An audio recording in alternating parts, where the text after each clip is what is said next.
The text came at 9 p.m. Just 3 words, the old pier. Now, Laura stared at the phone's screen. It went dark, and in its black, glossy surface, she saw her reflection. The face of a woman who had everything and nothing. Behind her, in the depths of the enormous living room, the television was on, muted. Some financial news channel was playing, the kind her husband, Richard, sometimes watched instead of dinner. She stood up, silently, like a thief in her own home. Every step on the cold marble floor echoed in her head. She walked past Richard's study. The door was ajar. He was sitting at his desk, his back to her, talking on the phone. He was talking about mergers, percentages, millions. He did not notice her. He never noticed. She remembered his order from breakfast that morning. Were the sapphires on Friday? Not a request. An order, as if he were giving a directive to his assistant. Laura took the keys to her Mercedes from the hook. Her fingers trembled slightly. This was crazy. Completely, recklessly crazy. But the thought of staying here another minute was worse. The drive to the coast took 15 minutes. She drove fast, gripping the steering wheel. The windows were down, and the humid, salty Florida air hit her face, mixing with the smell of expensive leather from the car's interior. She parked in the shade of the palm trees, away from the sparse streetlights. The old pier was abandoned. The wooden planks were blackened by time and moisture. Leo was standing at the very end, where the pier broke off over the dark water. His silhouette was sharply defined against the moonlit water. She walked toward him. The sound of her footsteps on the creaking boards seemed deafening. He turned around. He did not smile. He just watched her approach. He was wearing jeans and a plain white t-shirt. He looked out of place in her world of expensive cars and country clubs, and that drew her in like a magnet. "I did not think you'd come," he said when she was close. His voice was low, calm. "I thought so too," Laura breathed. They had met a month ago at the club, where Leo worked as a tennis pro. He was the first person in years who did not ask her about Richard's foundation, but about her own dreams. The first to make her laugh. The first to see her as a woman, not a beautiful accessory. Their lessons on the court quickly turned into long conversations by the pool. Then the text started. Innocent at first, then not. "Why did you ask me to come?" Laura asked, though she knew the answer. Instead of answering, he stepped toward her and pulled her close. His arms were strong. He smelled of the ocean and something else, something real and alive. He kissed her. Not like Richard kissed her, dryly, on a schedule of formality. Leo's kiss was demanding, deep, full of everything she had forgotten. When he pulled away, she was breathing heavily. All her doubts vanished. She had made her choice. "Let us get out of here," she whispered. His apartment was small, just 2 rooms. The place was a mess, clothes thrown on a chair, coffee cups on the table. But it was filled with life. Laura ran her hand along the spine of a book on a shelf, plucked a string on an old guitar in the corner. This was another world. A world where things had a history, not just a price tag. That night, for the first time in 10 years of marriage, Laura did not sleep at home. She did not think about the consequences. She did not think about Richard. She thought only of Leo's hands, and that maybe all was not lost. That maybe she still had a chance at something real. She did not know that this something real was the biggest lie of her life.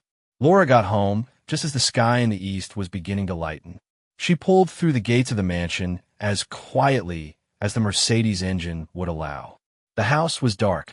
She took off her shoes at the door and tiptoed down the hall toward the staircase that led to the bedroom.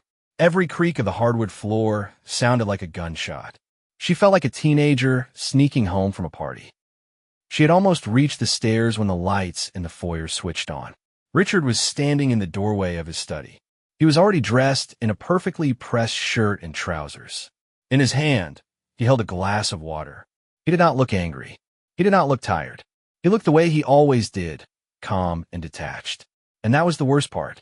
"Good morning," he said in an even voice. "Or in your case, good night. Come to my study." It was an order. Laura obeyed in silence. His study looked like a corporate boardroom. A huge desk, leather armchairs, and a panoramic window with a view of the ocean, which was now gray and unwelcoming. The air smelled of ozone from the electronics and Richard's expensive cologne. He did not sit, nor did he offer her a seat. He simply walked to the desk and placed a thin, manila folder on its polished surface. Laura stared at the folder, her heart starting to beat so hard she thought he must be able to hear it. Richard opened the folder. Inside were photographs. Glossy, color, professional quality photos. The first photo showed her and Leo getting out of his car at the old pier. The second, them kissing against the dark water. The third, the worst one, showed them walking into his apartment building. The camera had caught the expression on her face, happy, carefree.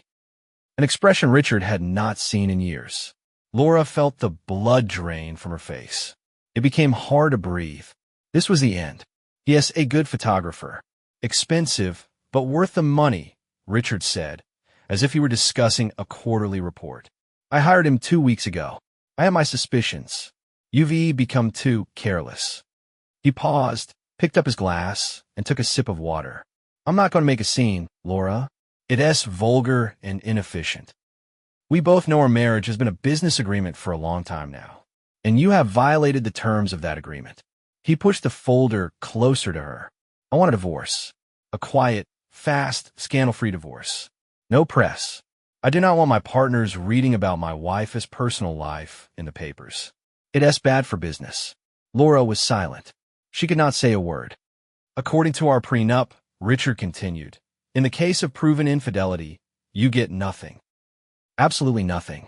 Not the house, not the car, no alimony. You will leave this house with what you brought into it.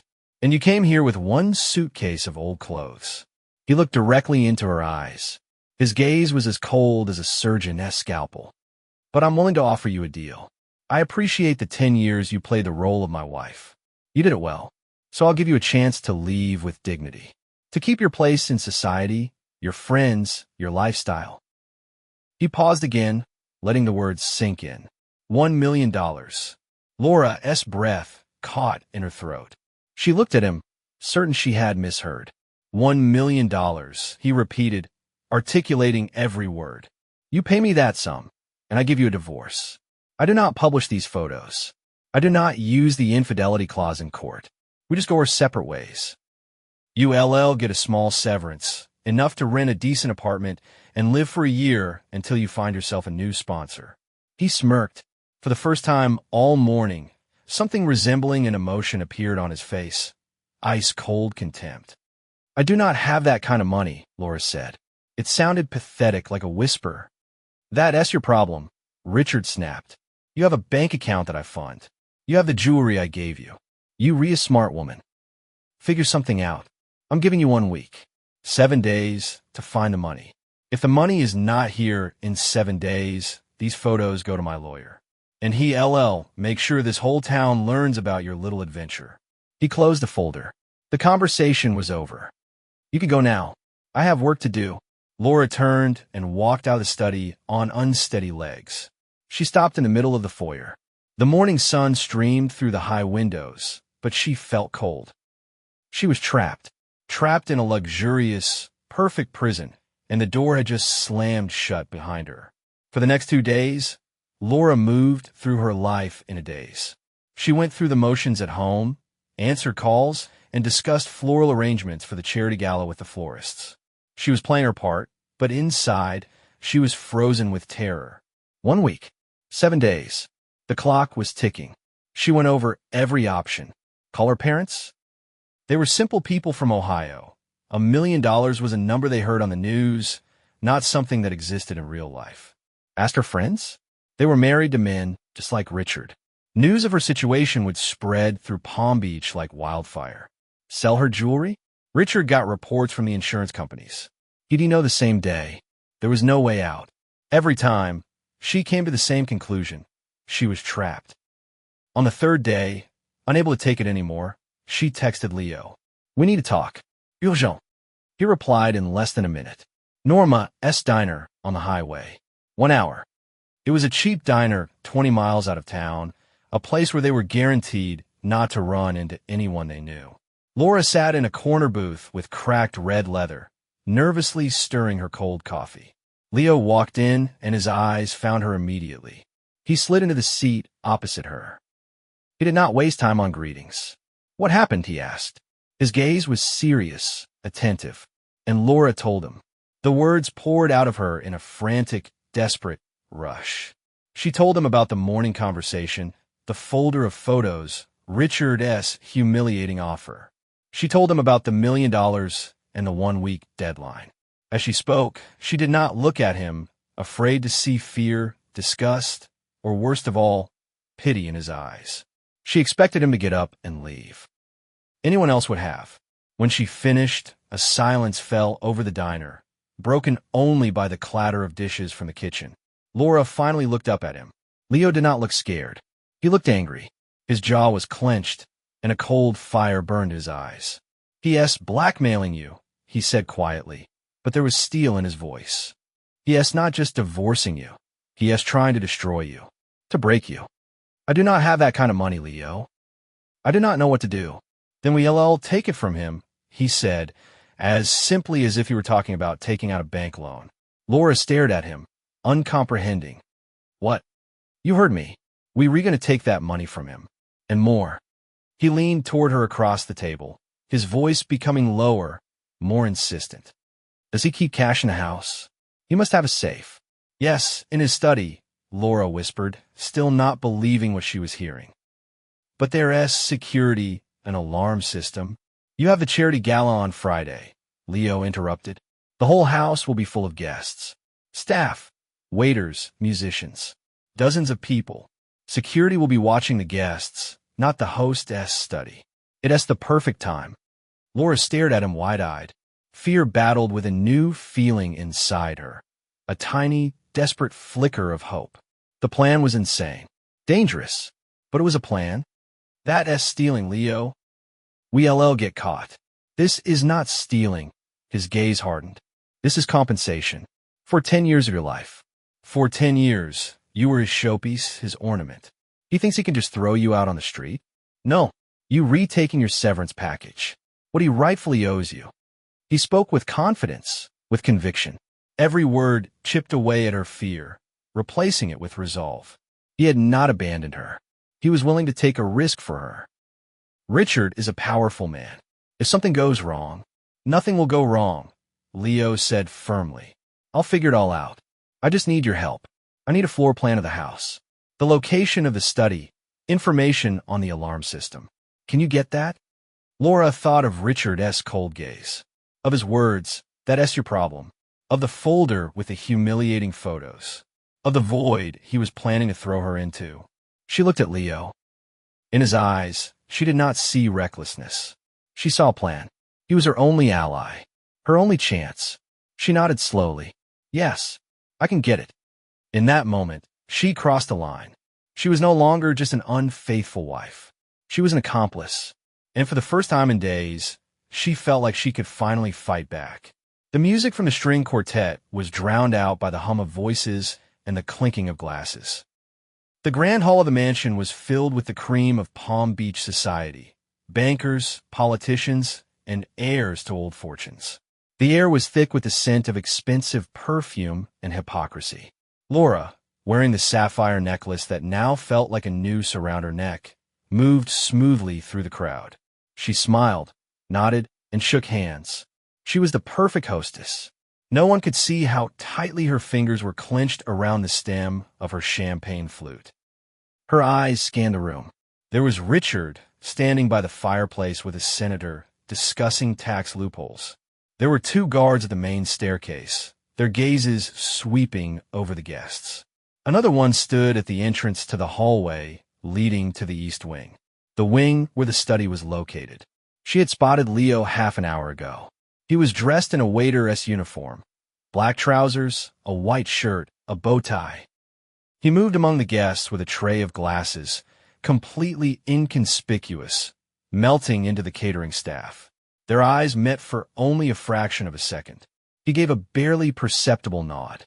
Everything was going according to plan. The plan was terrifyingly simple. At 10 o'clock, Richard was scheduled to give a speech. It would take at least 15 minutes. At that moment, all eyes would be on him. The guards would also move closer to the impromptu stage. That was their window. 9 minutes for everything. Leo had said he would not need any more than that. The grandfather clock struck 9:30. Laura's mouth was dry. She took a glass of water from a passing waiter's tray. Her hands were shaking. "Laura, darling, you look stunning," the senator's diamond-draped wife cooed. "Richard is just wonderful for throwing these parties. He does everything for the community." Laura smiled.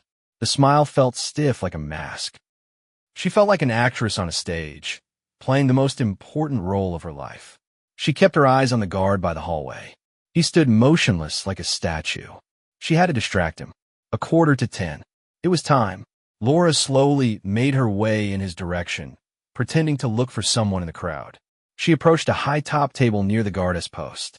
An elderly investor was standing there, engrossed in telling a joke. Laura made a clumsy movement, as if someone had bumped into her, and her glass of red wine tipped over, spilling directly onto the man's pristine white shirt. "Oh my God, I'm so sorry. How clumsy of me," she exclaimed, loud enough to draw attention. The investor gasped. The guard immediately stepped toward them. "Is something wrong, Mrs. Winters? I've accidentally spilled wine on this gentleman. We need a napkin, water, club soda." Immediately, the guard, caught off guard, began a fuss. A few guests turned to look. All eyes were on her and her victim. In the commotion she had created, she glanced to the other side of the room. Leo, who had been lingering in the shadows near a service entrance, set his tray on a table and smoothly, without rushing, slipped into the East Wing corridor. No one noticed one waiter out of a dozen disappear. "It's all right. I'll handle this," Laura said to the guard and the investor. "Just one moment. I'll get everything we need from the powder room." She turned and, without looking back, walked in the same direction Leo had gone. Her heart was hammering against her ribs like a bird in a cage. She turned into the quiet, empty hallway. The sounds of the party immediately grew muffled. It was cooler here. Leo was waiting for her by the study door. He was holding a small bag he had hidden earlier under a rack for dirty dishes. "Perfect," he whispered. "You're a natural actress." Laura looked at the dark oak door. Behind it lay either her freedom or her prison. "We do not have much time. Richard is about to start his speech." Leo nodded. He took a thin metal tool and a small electronic device from the bag. "Alarm on the door. I can disable it in 30 seconds. Once we re-inside, I'll have 8 minutes max for the safe. Ready?" Laura looked at him, then back at the door. She took a deep breath, pushing away the last traces of fear. "Yes," she said firmly. "Open it." Leo worked fast. The lock on the door clicked open with a quiet, dry sound. They slipped inside. The study was dark, with only a strip of moonlight falling on the Persian rug. Leo shut the door, and they were in near total silence. From beyond the walls came a dull, barely audible round of applause. Richard had started his speech. "We have 8 minutes," Leo whispered. He took a small flashlight from his bag, clenched it between his teeth, and walked over to a large portrait on the wall. Laura knew the safe was behind it. Leo slid the painting aside, revealing a steel door with a combination lock. Laura stood by the door, listening for any sound in the hallway. Her job was to keep watch. Adrenaline was roaring in her ears. She heard Leo quickly pressing the buttons on the keypad, followed by a soft click. He moved on to the mechanical lock. There was a scrape of metal. A minute passed, then 2. To Laura, it felt like an eternity. "Got it," Leo breathed. The heavy safe door gave way. Leo shined a flashlight inside. Stacks of cash lay neatly on the shelves. A lot of cash. Next to them were velvet pouches filled with jewelry. "Hurry," Laura whispered, her eyes fixed on the crack of light under the door. Leo began sweeping the bundles of cash into the bag. At that exact moment, the lights in the study flashed on. The bright, merciless light of the chandelier hit their eyes. Laura froze, spinning around. Richard was standing in the doorway. Flanking him on either side were 2 guards. He did not look surprised. A triumphant, predatory smile played on his lips. He had caught them. It was a trap. Such predictable foolishness. "Laura," he said, walking slowly into the room. "I really thought you were smarter than this." deciding to steal from me to pay me back. Very creative. And you, he shifted his gaze to Leo, who had straightened up and was watching him calmly. You, I presume, are the tennis pro. It's a shame your future had to end here. Laura felt the floor drop out from under her. Her gaze darted to Leo. She expected to see fear, panic, but his face was perfectly calm. Cold, even. You think this is the end? Leo asked, and his voice was different. There was not a trace of fear in it, only an icy, deep-seated hatred. Richard raised an eyebrow in surprise. Do you have another option? My men are about to break your arms, and then I'm turning you over to the police. Leo smirked. It was a terrible smirk. You do not even recognize me, do you? He said, taking a step forward into the light. Then again, you did not pay much attention to me back then, either. 30 years ago. Richard frowned, peering at his face. What are you talking about? I'm talking about a woman named Catherine. Catherine de Marco, Leo said. My mother. Do you remember her? You married her when you were a nobody. She believed in you, gave you all her savings so you could start your first business. And when you finally made it, you just threw her out, with a young son, without a single penny. A ringing silence filled the study. The smile vanished from Richard's face. He stared at Leo as if he'd seen a ghost. Leo, he rasped.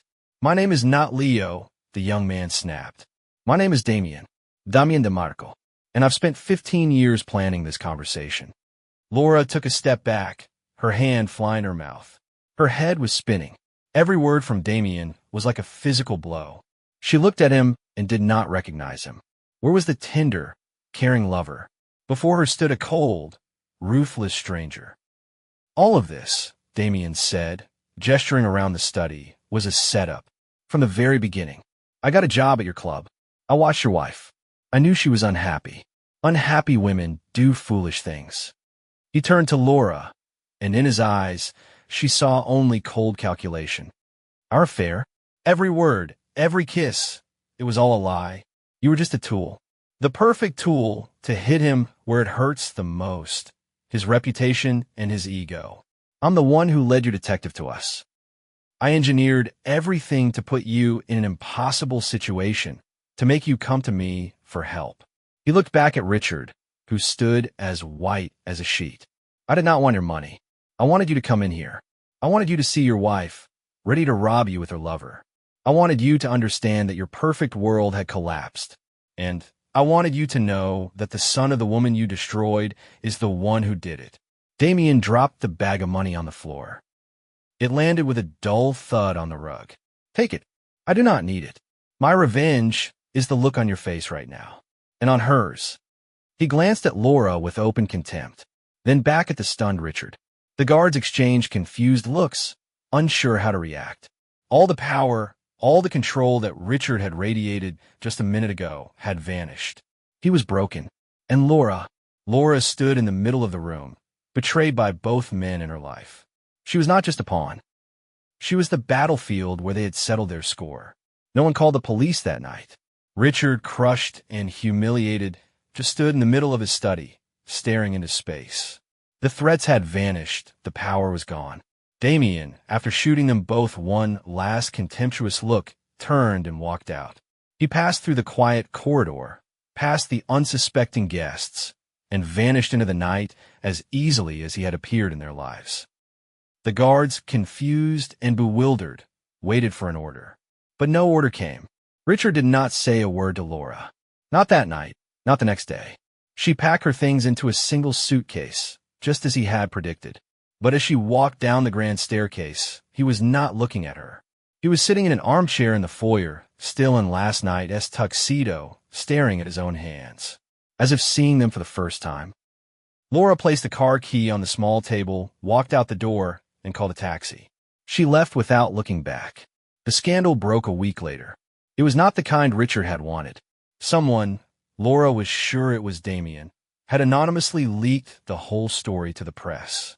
Not just the robbery, but the son abandoned 30 years ago, the blackmail, and the unhappy wife. The story was too good to ignore. The newspapers and news sites exploded. For Richard's business empire, it was a fatal blow. Partners who valued reputation and stability above all else began to terminate their contracts. Shareholders filed lawsuits. His carefully constructed world collapsed like a house of cards. 3 months later, he declared bankruptcy. He was last seen leaving the courthouse, an aged, haggard man in a wrinkled suit. Damien DeMarco was never found. He did not try to claim any inheritance. He did not want money or recognition. He got what he wanted, the complete and utter destruction of his father. His goal accomplished, he disappeared for good, and Laura started a new life. She left Florida on a bus heading north. She got off in a random town somewhere in the Carolinas, rented a small apartment above a bakery, and got a job. Not in a gallery or a boutique. She became a waitress in a small downtown diner. The first few weeks were the hardest. She was learning to live on tips, to count every dollar, to ride the city bus. She was not used to being physically exhausted at the end of the day. But with the hardships came something she had long forgotten. Simple conversations with customers. The smile from the barista who made her coffee every morning. The feeling of cash in her pocket after a shift. Money she had earned herself. She no longer had to play a role, wear a mask, or live up to anyone's expectations. One evening after work, she was walking home. The shop windows were lit up, and a light rain was beginning to fall. Laura stopped at the window of a bookstore and looked at her reflection in the glass. A woman in a simple jacket looked back at her, her eyes tired but calm. There was no sapphire necklace around her neck.